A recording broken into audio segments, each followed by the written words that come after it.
Assalomu alaykum dehqonlar va aka-ukalar.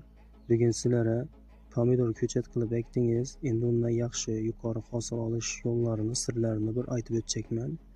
Birinchisi, to'g'ri ko'chat tanlash. Ko'chat sog'lom bo'lishi kerak. Barglari yashil, sarg'ayib, burishib qolgan bo'lmasligi kerak. Bo'yi 20-25 sm atrofida bo'lishi kerak. Keyingisi, ekish chuqurligiga ham e'tibor bering. Pomidorni biroz chuqurroq eking, shunda qo'shimcha ildizlari yaxshi rivojlanadi. Keyingi sug'orish usuli. Ekilgandan keyin suv bering. Keyin ortiqcha suv bermang. Ko'p suv ildiz chirish kasalligini olib keladi. Keyingisi, quyoshni ham inobatga oling. Bir kunda quyosh kamida 6-8-10 soatgacha chiqadi. Oraliq masofa 40-60 sm bo'lishi kerak. Agar siqib eksangiz, kasallik ko'payadi, havo aylanishi yaxshi bo'lmaydi. Keyingisi, 10-12 kundan keyin azotli o'g'itni berishni maslahat berib qolaman.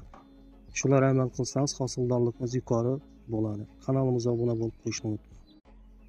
Assalomu alaykum dehqonlar va aka-ukalar.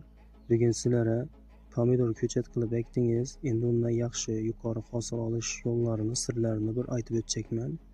Birinchisi, to'g'ri ko'chat tanlash.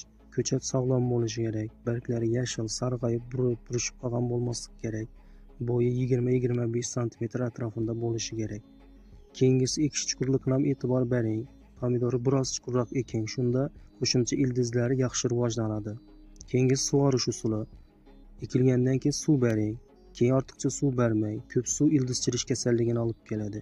Keyingisi, quyoshni ham inobatga oling. Bir kunda quyosh kamida 6-8-10 soatgacha chiqadi. Oraliq masofa 40-60 sm bo'lishi kerak.